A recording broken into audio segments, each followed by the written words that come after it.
Agarwal here. आज का topic हमारा वॉइस है। टेंसेस की जो हमारी अफर्मेटिव स्ट्रक्चर है वन वीडियो में, और वॉइस से पहले प्लीज़ आप वो ज़रूर देख लीजिएगा। अब देखिए, बहुत सारे टॉपिक हैं जो कॉमन रहते हैं एग्ज़ाम में, कॉम्पिटिटिव एग्ज़ाम में। तो उनमें से ही एक पैसिव वॉइस भी है, और पैसिव वॉइस जो है वो not only in competitive exam but हमें अब बहुत सारी जगह पे इसकी ज़रूरत पड़ती है। जैसे अगर रिटन करना है या फिर आप डे टू डे कम्युनिकेशन में समझ लीजिए, इवन स्पोकन में भी हमें इसकी ज़रूरत पड़ती है। ठीक है, तो जो वॉइस हम वॉइस की ज़रूरत क्यों पड़ जाती है, क्योंकि कई बार क्या होता है कि डूअर जो है वो इम्पोर्टेंट नहीं होता, एक्शन इंपॉर्टेंट होता है। और जो एक्शन इंपॉर्टेंट होता है तो हमें सेंटेंस जो है वो पैसिव वॉइस में लिखना होता है। जो पैसिव वॉइस है वो सिर्फ, जैसे हम बात कर रहे हैं active voice and passive voice, इसका मतलब वॉइसेस दो तरह की वॉइस जो है वो टू टाइप्स की हो गई है। तो वॉइस किसकी बन सकती है, वो बनेगी ट्रांजिटिव वर्ब की। आप अगर एक्टिव वॉइस से पैसिव वॉइस में जाएंगे तो जो वो वर्ब है ना, वो आपकी ट्रांजिटिव वर्ब होना ज़रूरी है। अगर ट्रांजिटिव वर्ब होगी तो उसके पीछे ऑब्जेक्ट होगा। ट्रांजिटिव वर्ब एक ऑब्जेक्ट लेती है अपना मीनिंग कंप्लीट करने के लिए, तो इसका मतलब इसके पास एक ऑब्जेक्ट होगा, ऑब्जेक्ट की ज़रूरत होगी। अब देखो, इंट्रांजिटिव वर्ब होती है वो बिना ऑब्जेक्ट के ही अपना काम, अपना मीनिंग दे सकती है। इसको थोड़ा सा समझते हैं। जैसे राम प्लेज फुटबॉल, इसमें हमारे पास एक जो है ऑब्जेक्ट है, ये हमारी वर्ब है। तो अब ये वर्ब हमारी ट्रांजिटिव वर्ब हो गई है और फुटबॉल जो है हमारा ऑब्जेक्ट हो गया है। डूअर यहाँ पे है राम, काम को करने वाला राम है यहाँ पे। और अगर हम ये लिखें इंट्रांजिटिव को, देखिए इंट्रांजिटिव में हमारे पास क्या है, जैसे मैंने लिखा राम, राम हम लिख दें, वीप्स लिख दें, स्लीप्स लिख दें, कुछ भी, राम स्लीप्स लिख देते हैं। अब राम जो है, राम सोता है। अब इसको ज़रूरत नहीं है आगे अपना मीनिंग कंप्लीट करने के लिए किसी भी ऑब्जेक्ट। तो अच्छा, एक और है कि ऑब्जेक्ट का जवाब जो है, हम मान लीजिए हम ये पूछें कि राम क्या खेलता है, तो यानी व्हाट से हमें आंसर मिल सकता है, और एक हमें होम से मिल जाता है। व्हाट का आंसर हमें व्हाट और होम से मिल जाता है। अगर ये दोनों चीज़ों का आंसर हो रहा है, इसका मतलब हमें हमारा इसमें ट्रांजिटिव वर्ब है और हमारा इसमें ऑब्जेक्ट भी है।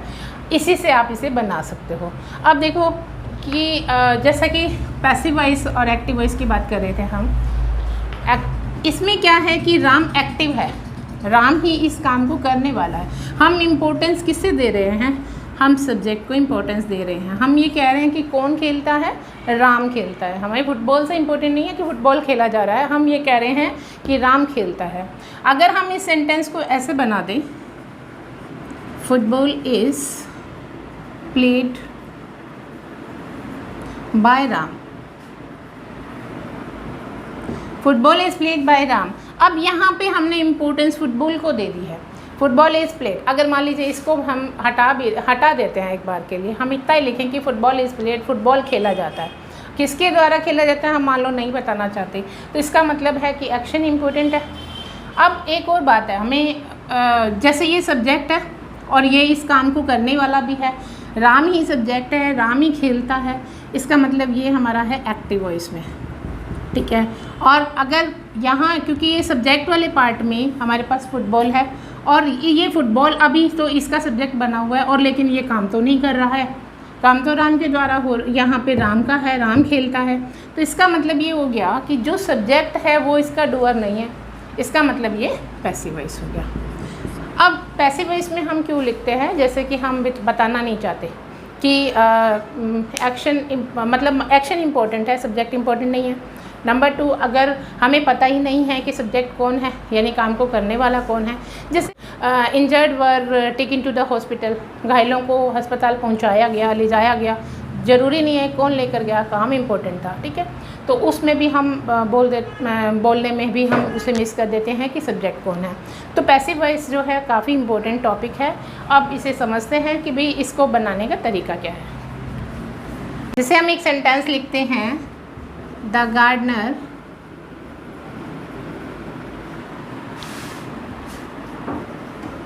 waters the plants।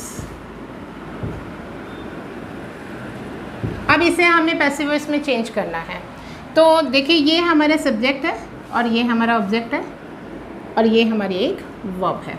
हमें क्या करना है, सबसे पहला तो जो ये द गार्डनर है ये इसकी जगह पे चला जाएगा और ये जो है वो इधर आ जाएगा, यानी हम इनका प्लेस को जो है वो चेंज कर रहे हैं, आपस में इंटरचेंज कर रहे हैं। तो जो द गार्डनर है, देखो ये एक नाउन है, अगर ये प्रोनाउन होगा तो थोड़ा चेंजेज होंगे, वो बता देंगे आपको अभी। तो जो ये तो एक नाउन है, नाउन तो एज इट इज़ वहाँ पे ऑब्जेक्टिव केस का बन के चला जाता है, लेकिन नाउन एज इट इज़ आ जाएगा यहाँ पे द गार्डनर।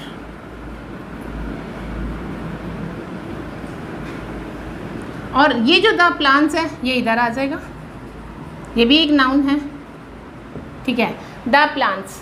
अब यहाँ पे हमें ये देखना है कि ये वर्ब जो है वो कौन से टेंस की। तो देखिए हमें ये भी करना होता है कि जो पैसिव वॉइस है उसमें टेंस चेंज नहीं होना चाहिए, सेंटेंस का मीनिंग चेंज नहीं होना चाहिए। जब एक्टिव से पैसिव में जाते हो सेंटेंस का मीनिंग सेम रहना चाहिए और टेंस को नहीं बदलना है। तो हमें ये देखना है कि ये प्रेजेंट का है, ये सिंपल प्रेजेंट का है। जब भी आपको मैंने इसीलिए बोला कि एक बार टेंस की स्ट्रक्चर जरूर देखिएगा, लेकिन अभी थोड़ा हम यहाँ भी करेंगे। तो ये हमारी एस फॉर्म है, यानी सिंगुलर के साथ, जैसे गार्डनर सिंगुलर पर्सन है, हमने इसके साथ वाटर्स यूज़ किया है, और ये हमारा होगी प्रेजेंट इंडेफिनिट की, यानी V1 के साथ एस फॉर्म हो गई है, ठीक। ये इसके साथ हमने क्या लगा देना है, इज एम आर में से कुछ। अब जो प्लान्स है बहुत सारे हैं, तो इसके साथ तो हमें आर लगाना होगा, द प्लान्स आर। अब यहाँ क्या करना है आपने, जब भी ये आपने बी की फॉर्म यूज़ की है, ठीक है, बी की form is am are was were, इसके बारे में भी हम थोड़ा पढ़ भी चुके हैं और अभी भी आपको एक्सप्लेन कर देंगे यहाँ पे। द प्लान्स आर, अब यहाँ जो फॉर्म लिखनी है वर्ब की वो हमेशा ही थर्ड फॉर्म आएगी, यानी इस बात से तो निश्चिंत हो ही जाने हैं कि मेन वर्ब तो हमेशा ही पैसिव वॉइस में थर्ड रहेगी, चेंज होगा तो वो इधर होगा बी की फॉर्म्स में, ठीक है। तो द प्लांट्स आर, अब इसकी थर्ड फॉर्म वाटर्ड, और यहाँ पे जो गार्डनर हमने लिखा है उसके साथ एक बाय वर्ड यूज़ कर लीजिए, बाय द गार्डनर, ठीक है। अब हमने क्या लिखा, ये हमारा ऑब्जेक्ट था और सब्जेक्ट वाली जगह पर आ गया। ये हमारा यहाँ एक्टिव का सब्जेक्ट था, लेकिन पैसिव में यहाँ पे ऑब्जेक्ट हो गया। ये जो है एक्टिव की वर्ब थी और ये जो है वो पैसिव की वर्ब हो गई है, ठीक है। तो अब इसकी स्ट्रक्चर को देखते हैं कि किस तरीके से हमें इनकी फॉर्मेशन रखनी है, कब ये वर्ब हो तो इज एम आर लगाना है, वॉज वर लगाना है। तो इसका पूरा एक चार्ट के थ्रू हम इसे समझ लेते हैं। पैसिव फॉर्म में बनाने के लिए सबसे पहले हमें बी की फॉर्म्स देखनी होगी। तो बी में जो एक फॉर्म है, देखिए बी जो है वो बेस फॉर्म है, रूट फॉर्म है, बीइंग यहाँ कंटिन्यूस के लिए हम यूज़ करेंगे, और जो बीन है वो थर्ड फॉर्म है, और इसके बाद हमारे पास प्रेजेंट की इज एम आर, और पास के लिए हो जाएगी वॉज वर। एक तो हमें इसकी ज़रूरत पड़ने वाली है, इससे हमें सारे स्ट्रक्चर तैयार करनी है। एंड उसके अलावा जो एक पोर्शन हमारा रहता है वो है कि प्रोनाउन के सब्जेक्टिव केस को ऑब्जेक्टिव केस में चेंज करना है। तो एक हमें ये करना है, यहाँ पे देखिए ये प्रोनाउन में चेंज है, प्रोनाउन यहाँ पे ये हमारा सब्जेक्टिव केस है और इधर हमारा हो जाएगा ऑब्जेक्टिव। यानी सब्जेक्ट को जब ऑब्जेक्ट में बनाएंगे तो नाउन तो एज इट इज़ लिख देते हैं क्योंकि वो तो एक नेम हो जाता है, उसे नहीं चेंज करना होता। लेकिन यहाँ जो होगा वो यहाँ ऑब्जेक्टिव केस में प्रोनाउन जो है वो चेंज हो, इन दोनों के केसेस जो है वो चेंज होते हैं। आई का हो जाएगा मी, और इसे हम सभी को प्लस बाय करके लिख देते होते हैं, बाय, और फिर ये जैसे बाय मी, इसी तरह से सबको लिखना होगा। और वी का हो जाता है by us, I we first person, second person you, you का यू ही रहता है, चेंज नहीं होता। उसके बाद थर्ड पर्सन में ही, शी और इट, उसके बाद एक आ जाता है प्लूरल का दे। इनमें हम क्या करेंगे, ही को बाय हिम में चेंज कर देंगे, she bye her, it by it ही रहता है, और दे बाय देम हो जाएगा। अब हम यहाँ लिख सकते हैं कि नाउन जो होगा वो एज इट इज़ नेम जो है वो नेम रहेगा, कोई भी नेम हो सकता है। यहाँ पे प्रोफेशन जैसे टीचर हो सकता है तो टीचर रहेगा, राम है तो राम रहेगा, गार्डनर था तो गार्डनर था, यहाँ कोई चेंज नहीं होगा। तो ये था नंबर 1 स्टेप, तो ये था कि हमें फॉर्म्स ये पता होनी चाहिए। नंबर 2 हमें ये चेंज करना है। और एक और बात थी कि जो MV यानी कि जो मेन वर्ब है वो हमेशा ही थर्ड रहेगी, ऑलवेज सेम रहेगी, कोई भी टेंस में हम यूज़ कर लें। तो अब देखो हमें क्या करना है कि हमारे स्टेप हो गए, सब्जेक्ट को ऑब्जेक्ट बना देना है, ऑब्जेक्ट की जगह पर ले आना है, बी की फॉर्म्स लगानी है। स्ट्रक्चर हमारी ये रह जाती है, देखिए सब्जेक्ट जो है रिप्लेस कर दिया जाता है सब्जेक्ट को, subject is replaced by object. या यूँ कह लीजिए कि सब्जेक्ट और ऑब्जेक्ट जो है वो इंटरचेंज हो जाते हैं। नंबर पहला कदम तो हमने ये चला। सेकंड जो है हमारे पास नंबर 2 पे बी की forms, use forms of be according to tense और फॉर्म्स ऑफ बी। ये जो यूज़ करेंगे वो सब्जेक्ट के नंबर, पर्सन और टेंस के अकॉर्डिंग हम यूज़ करेंगे। तो यानी अकॉर्डिंग टू कह सकते हो आप यहाँ पे, according two subjects, person and number, और दूसरा हम यूज़ करेंगे इसको टेंस के अकॉर्डिंग, यानी जैसा टेंस होगा उसके अकॉर्डिंग और इसके अकॉर्डिंग हम इसे यूज़ करेंगे। एंड नंबर 3 पे हमने क्या करना है, वर्ब की जो मेन वर्ब है वो हमें वर्ब की थर्ड फॉर्म ही यूज़ करनी है, यानी पास्ट पार्टिसिपल यूज़ करना है, पास्ट पार्टिसिपल। ठीक है, एक ये भी हो गया, यानी 3 स्टेप हमने चले यहाँ पे। उसके बाद हमें एमवी के जस्ट बाद में जैसे हमें लगा देना है बाय, और प्लस में हमें कर देना है बाय, और उसके बाद यहाँ हमारा आ जाएगा ऑब्जेक्टिव केस, या यूँ कह लीजिए ये हमने पहले लिख दिया कि इसको रिप्लेस करना है। तो ये स्टेप आपको समझ में आ गए होंगे कि ये स्टेप हमें करने। नेक्स्ट देखो, सबसे पहले तो है कि जनरली जो हमारे पास जैसे 12 इसके होते हैं टेंसेस के पार्ट्स जो हैं, सब पार्ट्स को मिला के 12 होते हैं, उनमें से हम 8 के बनाते हैं, और उन 4 के जो है वो जनरली नहीं बनाए जाते हैं। बट कुछ जो है मान लीजिए किसी केस में बनाना भी पड़ जाए तो आपको वो भी बताएंगे इसमें कि किस तरह से बनाया जा सकता है। तो अभी देखिए इसमें आपको पहले सबसे पहले ये है कि ये एक्टिव केस का है। मान लो एक्टिव की स्ट्रक्चर क्या होती है, तब हमें पैसिव में क्या बनानी होती है, यहाँ से हम याद करेंगे active voice and passive voice. और एक बार के लिए ये चार्ट थोड़ा सा तैयार हो जाता है, याद मत करिए, चाहे इसको समझ लीजिए अच्छे से, समझने से भी ये तैयार हो जाएगा, क्योंकि हम सिर्फ और सिर्फ ये 8 फॉर्म्स को यूज़ कर रहे हैं। वर्ब की फॉर्म थर्ड जो है वो सेम रहती है सभी में। तो यहाँ देखो सबसे पहले हम लेते हैं कि प्रेजेंट सिंपल के अंदर हमारे पास जैसे प्रेजेंट इंडेफिनिट में हमारे पास क्या होता है, V1 के साथ SES फॉर्म होती है। सभी में सब्जेक्ट रहेगा, सब्जेक्ट सभी में रहेगा। यहाँ पे हमारा हेल्पिंग वर्ब हो भी सकती है और नहीं भी, और उसके बाद यहाँ पे आ जाती है मेन वर्ब, और उसके बाद हमारा एक ऑब्जेक्ट आ जाता है, क्योंकि ऑब्जेक्ट का होना ज़रूरी है यहाँ, ऐसा नहीं है कि ऑब्जेक्ट हो या नहीं हो। अब यहाँ पे जो चेंज होगी वो क्या हो जाएगी, ऑब्जेक्ट यहाँ आ गया एक तरह से, लेकिन सब्जेक्ट बन के आ गया। उसके बाद यहाँ से वही हेल्पिंग वर्ब यानी बी की फॉर्म्स आ जाएगी, फॉर्म्स ऑफ बी यहाँ लिख लीजिए, forms of B.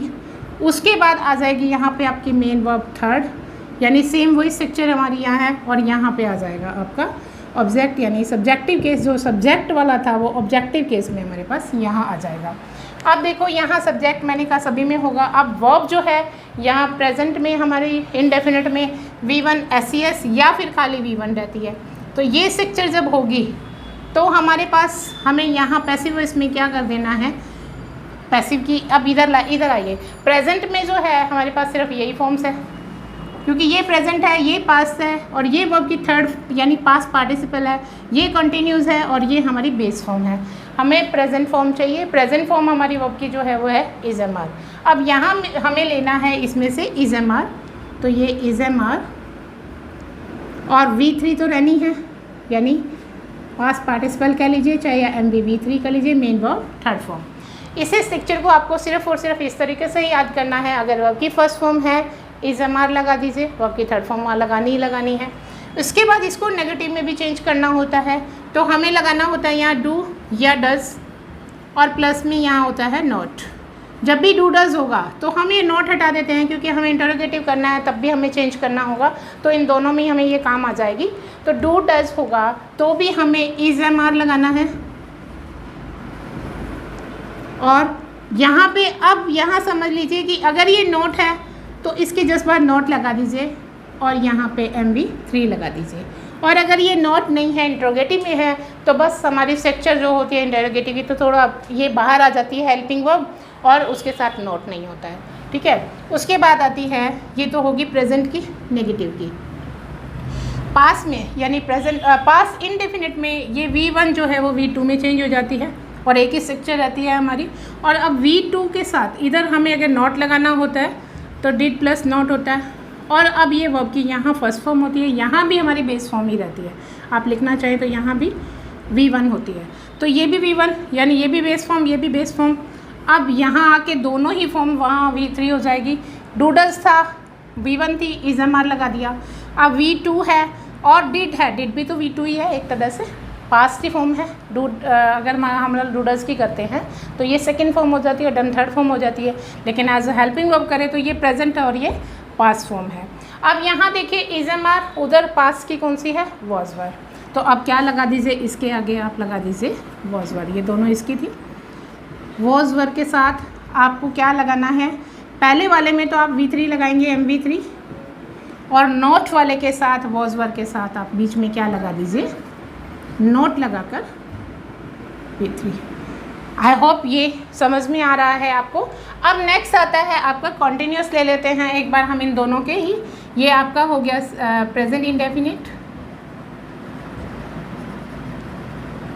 Past indefinite,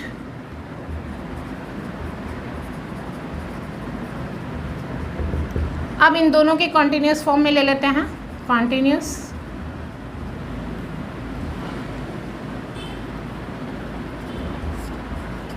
continuous form में हमारे पास क्या रहता है, देखो प्रेजेंट की बात करें तो इज़मआर होता है, ऑलरेडी दी हुई है बी के फॉर्म्स यहाँ पे इज़मआर, और साथ ही साथ हमारे पास V1 की ING फॉर्म दी हुई होती है, ठीक है। और पास में हमारे पास होता है वॉज वर, और वॉज वर के साथ V1 प्लस ING दी हुई होती है। अब हमें क्या करना है, हमें पैसिव वॉइस में तो V1 ING चाहिए ही नहीं, हमें पैसिव वॉइस में तो V3 चाहिए। तो अब देखो कंटिन्यूस को कंटिन्यू भी रखना है, जैसा कि कहा कि पैसिव वॉइस में आप टेंस चेंज नहीं कर सकते, आप उसको मीनिंग सेम रखना है। कंटिन्यू है तो कंटिन्यू ही रखना है। तो आप इज़मआर तो इज़मआर लगाएंगे। इसके बाद अब आपको एक कंटिन्यू फॉर्म चाहिए जो कि बी के पास बीइंग है, उसे हम यहाँ ले आएंगे। और अब आप वर्ब की थर्ड फॉर्म लगा दीजिए। इसी तरह से इसमें कर दीजिए, वॉज वर है तो वॉज वर लगा दीजिए, बीइंग लगा के MV3, ठीक है।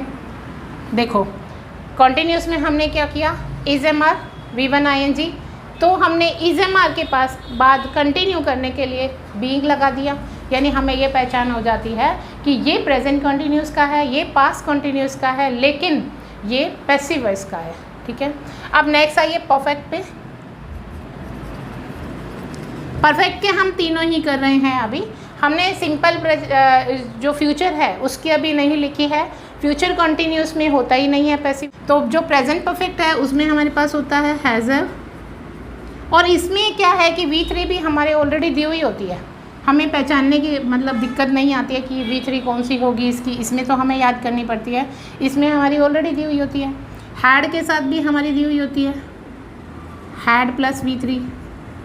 अब ये तो हो गया आपका प्रेजेंट का, ये हो गया पास्ट का। फ्यूचर में आपके पास होता है विल शैल प्लस हैव और V3। इन तीनों को इकट्ठा क्यों लिखा हमने, देखे इनकी स्ट्रक्चर लगभग मिलती जुलती है वहाँ पे, और इनकी स्ट्रक्चर को भी आप इकट्ठा याद कर सकते हैं। आप ऐसे करके याद कर सकते हैं, इन्हें इजीली ध्यान में आ जाती है ये। अब देखो कि ये जो हैज़ हैव V3 दिया हुआ है, प्रेजेंट को दिखाने के लिए हैज़ हैव तो हम ले लेंगे, हैज़ हैव V3 लेता है। V3 यहाँ ऑलरेडी, अगर हम डायरेक्टली यहाँ ये V3 लगा ले तो एक्टिव पैसिव में दोनों में डिफरेंस खत्म हो जाएगा। तो हमारे पास अब बी की फॉर्म यूज़ करना ज़रूरी है। बी के पास V3 है, बीन, हैज़ हैव के बाद आती है V3, तो यहाँ पे बीन लगा दीजिए, और बीन के बाद हमारा वही रूल V3, ठीक है। उसके बाद हैड के साथ भी वही सेम रखिए, had plus been plus V3। अब आता है विल और शैल। यहाँ गड़बड़ करते हैं बच्चे, विल शैल को नहीं देखना यहाँ पे, नेक्स्ट इसको हैव को देखना, यानी जितने भी परफेक्ट है तीनों के तीनों परफेक्ट में आपको पैसिव वॉइस यूज़ करते समय बीन यूज़ करना है। ये भी ध्यान रखना है कि बीन यूज़ करना है, या फिर आप यूँ याद कर सकते हैं कि जहाँ हैव आ जाएगा वहाँ आपको बीन यूज़ करना है। तो विल शैल का विल शैल लगा दीजिए, plus have will shell plus have, फिर उसके बाद आपका जो है ये बीन आ जाएगा। इन सेक्शन में आपने देखा कि बी की फॉर्म्स में हमने क्या क्या यूज़ कर दिया। यहाँ पे इज एम आर हमने यहाँ यूज़ किया, डू डज था तब भी इज एम आर यूज़ किया, यानी ये दोनों की दोनों जो है इंडेफिनिट में यूज़ किया। इसी इज एम आर का हमने कंटिन्यूस में यूज़ किया क्योंकि इज एम आर हमारे पास ऑलरेडी दिया था। यहाँ वॉज वर यूज़ किया क्योंकि वॉज वर ऑलरेडी दिया हुआ था, तो इन्हें याद करना आसान है। उसके बाद जो है डिड है, वहाँ पे हमने वॉज वर यूज़ किया था, यानी पास्ट में हमने वॉज वर यूज़ किया दोनों में ही, ठीक है। उसके प्रेजेंट में हमने इज एम आर यूज़ किया, पास्ट में हमने वॉज वर यूज़ किया, तो आप ऐसे भी याद कर सकते हैं। डिफरेंस क्या रहा दोनों में, यहाँ हमने डायरेक्ट MV3 लगाई, यहाँ हमने कंटिन्यू करने के लिए बीइंग लगा दिया, ओके। उसके बाद आता है कि अगर हम प्रेजेंट परफेक्ट लिख रहे हैं तो हैज़र के बाद बीन लगाया, पास्ट परफेक्ट लिख रहे हैं तो हैड के बाद बीन लगाया, और अगर हम फ्यूचर का लिख रहे हैं परफेक्ट तो फ्यूचर परफेक्ट में हमने विल शैल हैव के बाद बीन लगाया। तो ये स्ट्रक्चर में आप देखिए कि हमारे पास 1 2 यहाँ से पहला टेंस, सेकेंड, इसके कॉन्टीन्यूस के 2, यानी यहाँ पे 3 4 हमारे हो गए, फिर ये 3 हो गए हमारे पास, 5 6 7 8 8 नंबर पे हमारा बचता है सिंपल फ्यूचर, यानी फ्यूचर इंडेफिनिट की स्ट्रक्चर। इसे अलग क्यों रखा, देखिए फ्यूचर में क्या होता है, विल शैल होता है, तो इसकी स्ट्रक्चर हमारे पास रहती है विल शैल प्लस V1। अब आप देखेंगे कि विल शैल एक मोडल वर्ब है, ठीक है, और एक मॉडल वर्ब के साथ जितने भी मॉडल वर्ब होंगे हम साथ साथ याद कर सकते हैं। ये हमारी मॉडल वर्ब्स कह लीजिए, मॉडल वर्ब के साथ हमारे पास क्या आएगा, मॉडल ऑक्सिलरी वर्ब कह लीजिए, मॉडल ऑक्सिलरी वर्ब के साथ हमारे पास V1 आएगा। तो अगर ये दिया हुआ कोई भी मॉडल ऑक्सिलरी हो या फिर ये फ्यूचर का हमारे पास है, ये भी मॉडल है, तो इसके साथ हम क्या कर सकते हैं, विल शैल है तो विल शैल लगाइए, प्लस विल शैल के साथ बी की फॉर्म कौन सी यूज़ होगी, बी, ठीक है, क्योंकि वही फर्स्ट फॉर्म है। जितने भी मॉडल वर्ब है उनके साथ हम base form of the verb लगाएंगे, तो बेस फॉर्म हमारी बी है। जितने भी मॉडल हैं यहाँ पे जो भी मॉडल वर्ब होगी वही लगा दीजिए मॉडल वर्ब, और साथ ही साथ यहाँ पे लगा दीजिए बी। अब बी के बाद आपकी वही MV3 यानी मेन वर्ब थर्ड फॉर्म। आप इसे पास्ट पार्टिसिपल कह लीजिए, मेन वर्ब थर्ड फॉर्म, जो आपको याद करने में आसान हो आप उसे वैसे ही यूज़ कर सकते हैं। कहने का मतलब है यहाँ पे जब कैन, कुड, मे, माइट कुछ भी दिया हुआ होगा तो आप कैन बी, कुड बी, ठीक है, वुड बी, शुड बी, इस तरीके से इसे यूज़ करेंगे, ठीक है। ये हो गई आपकी एक कंप्लीट स्ट्रक्चर जो आप इसमें पैसिव वॉइस में चेंज करते समय यूज़ करेंगे। आप चाहें तो इसका स्क्रीनशॉट ले सकते हैं। अब हम इसके कुछ एग्जाम्पल करते हैं, कुछ एग्जाम्पल से समझते हैं इसमें क्या क्या चेंजेस होंगे, और साथ ही इसे समझने में हमें आसानी हो जाएगी। देखो शी यहाँ पे सब्जेक्ट है और ये सारे के सारे ही एक्टिव वॉइस में है अभी, और पहले इन्हें एक्टिव से पैसिव में हम सीखेंगे, एंड इन फर्दर वीडियो हम ये देखेंगे कि पैसिव से वापस एक्टिव में कैसे जाना है, क्योंकि दोनों ही टाइप के क्वेश्चन आते हैं। सिंपली आता है कि change the voice, active to passive और पैसिव टू एक्टिव। अब देखो she was cooking food in the kitchen. अब यहाँ पे हमने देखा ये हमारा सब्जेक्ट है और ये वॉज कुकिंग, ये हमारी वर्ब है, यानी helping verb plus main verb, और वर्ब के जस्ट बाद ये हमारा ऑब्जेक्ट है। बाकी को आप छोड़ दीजिए यहीं पे। यहाँ से हमें ऑब्जेक्ट से लेना है, इन द किचन को अभी छोड़ देते हैं, यहाँ से उठाएंगे ऑब्जेक्ट से फूड, ठीक है, वॉज है और कुकिंग है, ING फॉर्म है, हमारे पास हेल्पिंग वर्ब ऑलरेडी दी है, यानी हमें लेनी तो इसी में से है। फूड अभी सिंगुलर है, शी भी सिंगुलर है, उसी के अकॉर्डिंग हम यहाँ पे लगा देंगे फूड वॉज। अगर यहाँ फूड की जगह कुछ और होता और वो प्लूरल में होता तो ये चेंज होता वॉज से वर में, टेंस चेंज नहीं होता, सिर्फ सिंगुलर प्लूरल सब्जेक्ट के पर्सन और नंबर के अकॉर्डिंग चेंज हो जाता। तो फूड वॉज, अब ये क्योंकि कंटिन्यू है, कंटिन्यू के लिए हमें यहाँ पे बीइंग लेके आना है। कंटिन्यू में हमेशा ही बीइंग यूज़ करना है। देखिए ING फॉर्म जहाँ भी होगी हमें यहाँ पे पैसिव वॉइस में बीइंग यूज़ करना है। तो food was being, third form use करनी है कुक्ड। देखिए यहीं से बना रहे हैं, फूड यहाँ से हम लेके आए, वॉज को हमने यहाँ रखा, ING फॉर्म बी के साथ लगा दी और इसको थर्ड फॉर्म में चेंज कर दिया। उसके बाद हमें एक यूज़ करना है बाय, किसके द्वारा, शी को हमने चेंज करना है। देखिए वहाँ पे शी बाय हर हो जाएगा, तो यहाँ बाय हर। अब इसे लिख दीजिए in the kitchen. And next देखिए, he had already completed his project, he had already completed his project. अब यहाँ पे देखिए ही यहाँ सब्जेक्ट है, हैड ऑलरेडी ये ऑलरेडी आपके यहाँ पे एडवर्ब आ गई है, लेकिन हैड के बाद आप यहाँ देखिए ये आपकी मेन वर्ब है, तो ये कंप्लीट एक साथ हमने लिख दिया। उसके बाद आएगा हिज प्रोजेक्ट, यानी ऑब्जेक्ट आपका है हिज प्रोजेक्ट, ठीक है। अब हिज प्रोजेक्ट आ जाएगा यहाँ पे, हिज प्रोजेक्ट हैड, ऑलरेडी को ऑलरेडी यहीं रखेंगे हम, और उसके बाद क्योंकि हमें हैड के साथ हैड के साथ हमें बीन लगाना है, तो his project had already been completed. Already third form ही है, हैड के साथ थर्ड फॉर्म ही आती है, और हम यहाँ लगा देंगे कंप्लीटेड। देखो his project had already been completed लिख दें, तब भी हमारा कंप्लीट हो जाता है, क्योंकि उसी का प्रोजेक्ट और उसी ने कंप्लीट करना है। और अगर हम बाय हिम लगा देते हैं तब भी कोई गलत नहीं है, बाय हिम, ठीक है। He had already completed his project. अगर हम हिज प्रोजेक्ट ऐसे लगाते हैं, his project had already been completed, इसका मतलब उसका खुद का प्रोजेक्ट था और उसने कंप्लीट कर दिया। और हिज प्रोजेक्ट में किसी और का प्रोजेक्ट भी हो सकता है, लेकिन एक्टिव वॉइस से पता लगता है कि उसने ही अपना प्रोजेक्ट जो है वो कंप्लीट कर लिया है। अरु राइट्स ब्यूटीफुल पॉम्स। अरु जो है वो बहुत सुंदर कविताएं लिखती है। अब देखो ये प्रेजेंट है, ये हमारा जो है सब्जेक्ट है। ब्यूटीफुल पॉम जो है, ब्यूटीफुल यहाँ पे एडजेक्टिव का काम कर रहा है, तो इसे साथ ही रखना है और पॉम्स के साथ ये कंप्लीट आ जाएगा, यानी ब्यूटीफुल पॉम से शुरू करेंगे यहाँ पे, ब्यूटीफुल पॉम्स। अब प्रेजेंट है, प्रेजेंट के अकॉर्डिंग अब देखो यहाँ पे इज़म आर में से लेना है और पॉम्स बहुत सारी है, तो हमें आर लगाना है। प्लूरल है, प्लूरल के अकॉर्डिंग लगाएंगे। ब्यूटीफुल पॉम्स आर, इसकी थर्ड फॉर्म रिटन होती है, रिटन बाय अरु, ठीक है। ब्यूटीफुल पॉम्स आर रिटन बाय अरु।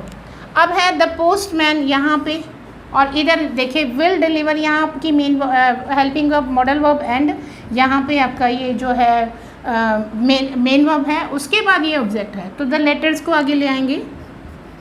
द लेटर्स बहुत आसान हो जाता है जब हम ऑब्जेक्ट को पहचानना सीख जाते हैं, ऑब्जेक्ट को बाहर ले आते हैं। तो द लेटर्स सेम लिखना है, यहाँ लेटर्स के साथ भी विल ही आएगा, विल। अब विल के साथ हमें क्या लगाना है, मॉडल ऑक्सिलरी के साथ हमें बी लगाना है। हमने इस सेक्शन में पढ़ा था, वही सेंटेंस उसमें देखा था। द लेटर्स विल बी, इसकी थर्ड फॉर्म कर दीजिए, डिलीवर्ड किसके द्वारा, by the postman,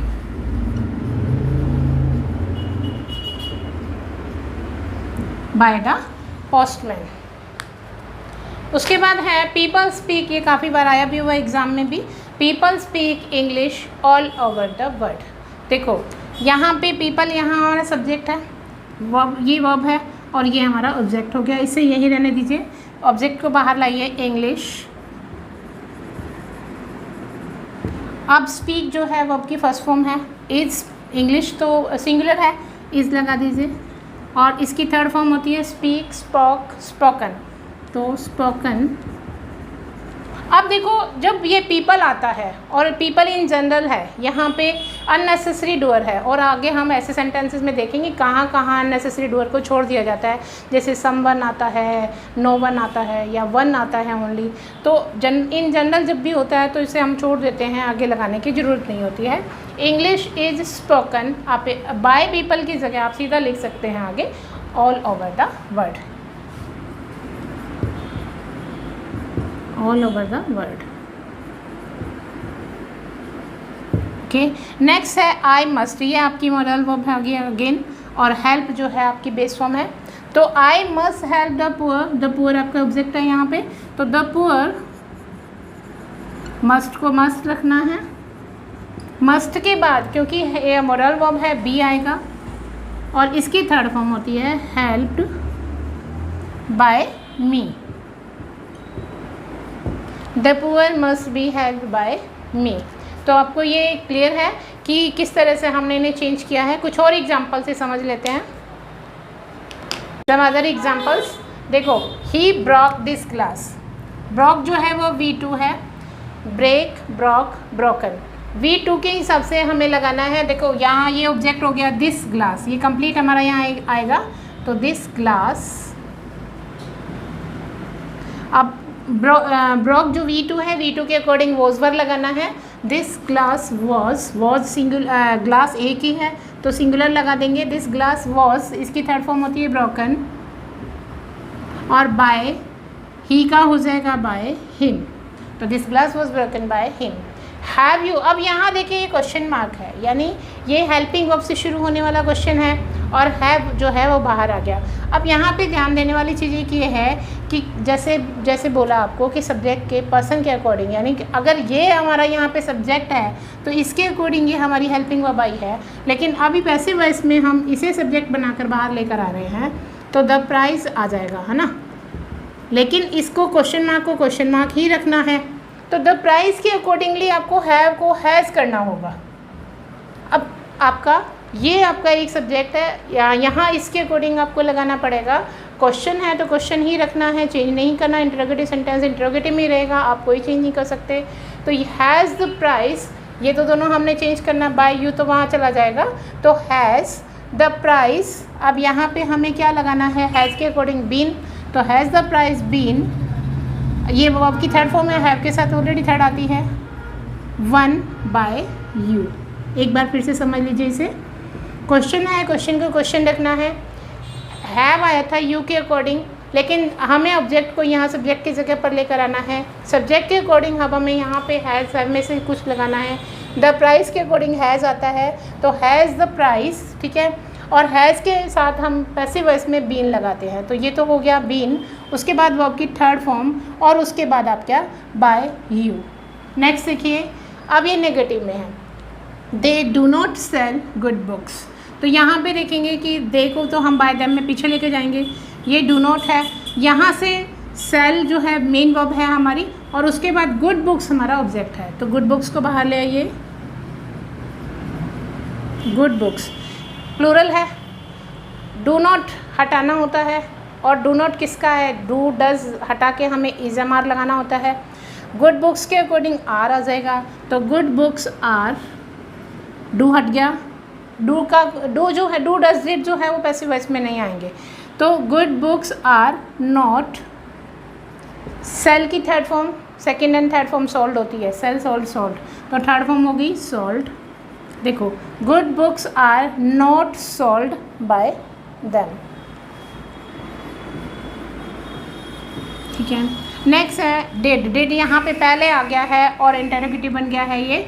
did you not beat him, यानी कि did you not beat him, ये आपका नेगेटिव भी है और इंटरोगेटिव भी है। अब इसमें आप क्या करेंगे, देखिए डिड की जगह पर हमें डिड को चेंज करना, जैसे डू को चेंज किया था इज़-एम-आर से, डिड को चेंज करना होता है वॉज वर्ब से। अब यू के अकॉर्डिंग हमने डिड लगाया, कोई फ़र्क नहीं पड़ता ही के साथ, ये तो सभी सब्जेक्ट के साथ रहता है। बट वॉज वर्ब जो है वो हमारा सब्जेक्ट के पर्सन नंबर के अकॉर्डिंग रहता है। अब हमें यहाँ पे क्या लेकर आना है, हिम लेकर आना है, लेकिन हिम यहाँ पे objective case as it is आ नहीं सकता, सब्जेक्ट की जगह लगाना है तो सब्जेक्टिव बनाना पड़ेगा। तो आप अब देखिए कि जब ऑब्जेक्टिव केस ही है तो सब्जेक्टिव केस इसका ही है, तो हमें यहाँ पे क्या लाना होगा, हिम की जगह पर ही, ठीक है, ही लाना होगा। अब डिड बाहर है तो ही के अकॉर्डिंग अब आप यहाँ पे वॉज लेकर आएंगे। Was he not beaten, beat की थर्ड फॉर्म बीटन, और बाय यू, हिम हम ऑलरेडी ले आए हैं बाय यू। देखिए बहुत आसान हो जाता है अगर हम इस तरीके से करना शुरू कर दें, तो बहुत इजी तरीके से हम कर सकते हैं कि हमें यहाँ पे डेट के हिसाब से वॉज वर्ब लाना है, तो पहले इसको सब्जेक्ट को यहाँ ले आइए और उसके अकॉर्डिंग यहाँ पे वॉज वर्ब लगा दीजिए। तो was he not beaten by you, and यहाँ आपका आ जाएगा एक क्वेश्चन मार्क। अब देखिए she has invited all the guest. अब शी यहाँ पे आपका सब्जेक्ट है, हैज़ इन्वाइटेड वर्ब हो गई, ऑल द गेस्ट जो है वो आपके ऑब्जेक्ट हो गया। तो all the guests, all the guest has है शी के अकॉर्डिंग था, लेकिन ऑल द गेस्ट जो है वो प्लूरल है, तो अब आप यहाँ पे लगा देंगे।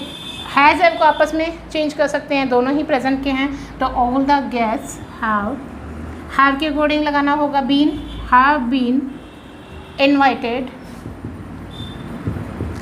और बाय शी को चेंज करेंगे अगर ऑब्जेक्टिव केस में, तो बाय हर हो जाएगा।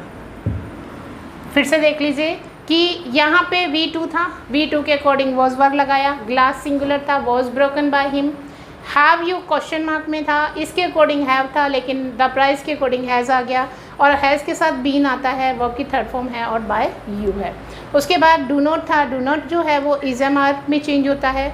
गुड बुक्स जो है वो हमारी प्लूरल थी तो आर आ गया, नॉट था नॉट आ गया क्योंकि नेगेटिव सेंटेंस नेगेटिव में ही रहेगा, और सेल के साथ है सॉल्ट थर्ड फॉर्म होती है, और बाय दैम आ गया। डिड जो है क्वेश्चन है, यू के अकॉर्डिंग या किसी के भी सब्जेक्ट के अकॉर्डिंग डिड तो आप लगा सकते हो, लेकिन जब इन्हें वॉज वर्ब में चेंज करोगे तो आपको इसके अकॉर्डिंग चेंज करना होगा। यहाँ हिम दिया हुआ है, ये ऑब्जेक्टिव केस है, यानी ये ऑब्जेक्टिव केस है, तो objective case as it is यहाँ नहीं ला सकते, तो इसे सब्जेक्टिव में बनाया। ही आ गया, ही के अकॉर्डिंग जो है वो वॉज आ गया। नॉट अपनी जगह पर है, इसको एक बार छोड़ दीजिए, इसे बाय यू में लेके जाना है, बाकी हम वैसा का वैसा लिखते जा रहे हैं। इसकी थर्ड फॉर्म आ गई है और उसके बाद ये बाय यू हो गया है। इसी तरह से यहाँ पे देखिए शी हैज़, शी के अकॉर्डिंग हैज़ था, लेकिन ऑल द गेस्ट के अकॉर्डिंग जो है हैव हो जाएगा, और हैव के साथ जो है बीन आता है, और बीन के बाद वही वर्ब की थर्ड फॉर्म आ गया है इन्वाइटेड। शी जो है वो बाय हर में चेंज हो जाएगा। ये आपका जो है बेसिक कॉन्सेप्ट्स जो कंप्लीट जो हमने किया है, एडवांस लेवल पे भी हम अभी करेंगे, बट पहले आप इसे क्लियर कर लीजिए। और अगर आपको वीडियोस पसंद आ रही है तो शेयर करना भी ना भूलें। And thank you for watching.